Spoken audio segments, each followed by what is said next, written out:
راس، الصدر، الظهر، الاوراق. كده قطعنا الارنب. يلا نعمل محلول النقع. بوله ميه، ورق لورا وحبهان، عصير ليمون، وهسيب القشر جواه. معلقه كبيره من السكر، معلقه كبيره من الملح، ونحط الارنب في محلول النقع. انا في الوصفه دي مش هستخدم الراس ولا الكبده والقلب والكلاوي، هخليهم على جنب، هعمل بيهم وصفه تانية او هحطهم يتسلقوا مع ارنب تاني. وكده ارنبنا بقى في محلول النقع مش في منور قمر. محتاجين بصله،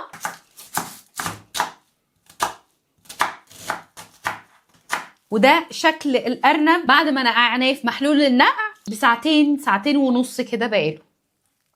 كده بقى اي دم موجود فيه نزل وهتلاقوه بقى زي الفل. هشيله بقى من الميه دي وهشطفه كويس برضو بميه عاديه من الحنفيه وهصفيه كويس قوي. وهنا بعد ما غسلناه بصوا بقى شكله فل ازاي.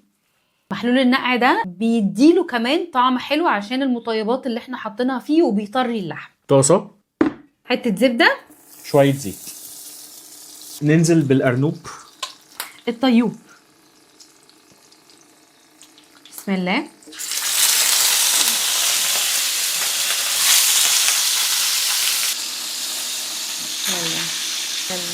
المرحله دي مش مرحله تسويه، انا مش محتاجه اكتر من ان هو ياخد لون بس كده واشيله من على النار. هنزل بقى الباقيين.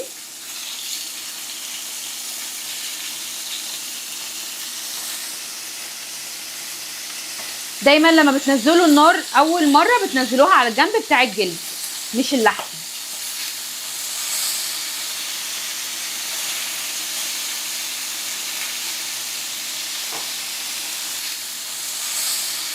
شيل بقى خلاص كله.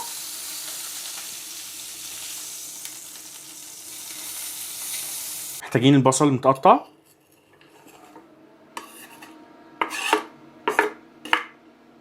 احنا غيرنا الزيت والزبده اللي كانوا مكان الارنب علشان اتحرقوا شويه وبدلناهم بزيت جديد.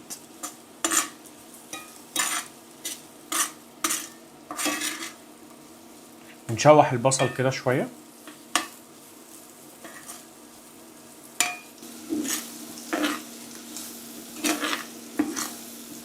قلبنا البصل لحد ما لونه ابتدى يدخل على بدايه الكرمله. احنا عايزينه يطلع كل السكر اللي فيه. 3 فصوص توم. نقلب بقى مع الثوم. الروائح ابتدت تطلع. دلوقتي بقى هنبدا نتبل. فلفل وملح بس مش هكتر ملح وهتعرفوا ليه. الوصفه دي وصفه من بلد اوروبيه، هسهلها عليهم بقى معلش. ماشي. اللي يعرف اسم البلد يكتب لنا في الكومنتات. هي المفروض ان فيها واين، احنا طبعا مش هنحط واين، هحط بلساميك فينيجر.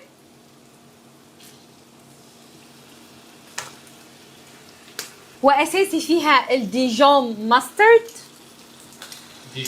ديجون المفروض الماسترد اللي فيها سيدز. لو عندكم ماسترد اللي فيها سيدز حطوها، او لو عندكم ماستر سيدز يعني حطوها.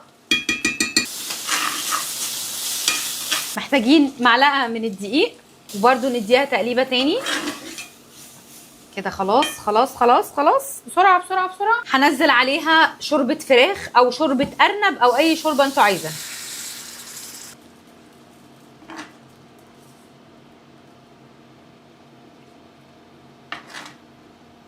نرجع الارنب تاني.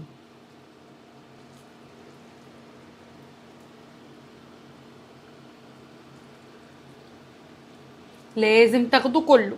هحط الميه اللي نزلت دي، هطفي النار وهحط ورقه زبده وهندخلها الفرن لمده من 45 ل 50 دقيقه. نفتح نشوف ارنبنا. بسم الله.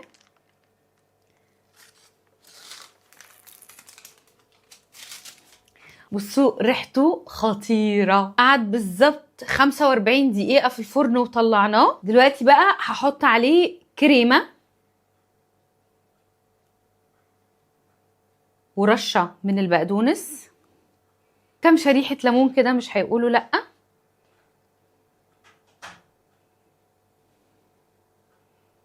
كده عملنا احلى وصفه للارنب بصوص المستردة في الفرن.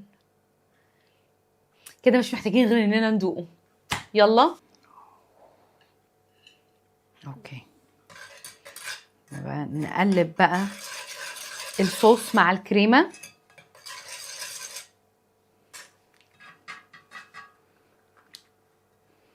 ونغرف منه بقى على الارنب.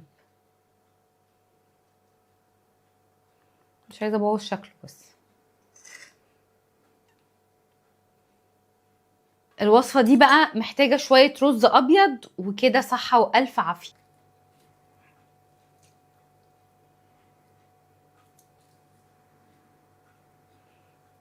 يعني مش هتاخد حته من دي، هتاخد من التانية. انا بحب الحته دي. اوكي كده طلعها كده، تبقى عامله زي التندر لوين. دي زبده. الحته بتاعت الظهر دي بتبقى اطرى حته في الارنب، والناس اللي ما بتحبش تاكل ارنب تاكل الحته دي هتحبها. حلو قوي، تحفه وطري طراوه. ارنبنا في منور ارور، وارنب انور في مرورنا. قولوها 10 مرات، واللي يقولها 10 مرات صح يبقى شاطر. دي بتطلع كده. ايوه الحته دي زبده بجد يا جماعه، والله اطرى كتير من المسلوق حتى. يعني فعلا انا مامتي طول عمرها بتعمل الارنب، بتجيبه تسلقه تطلع شوربه، وارنب مسلوق اخرنا بنحمره بس.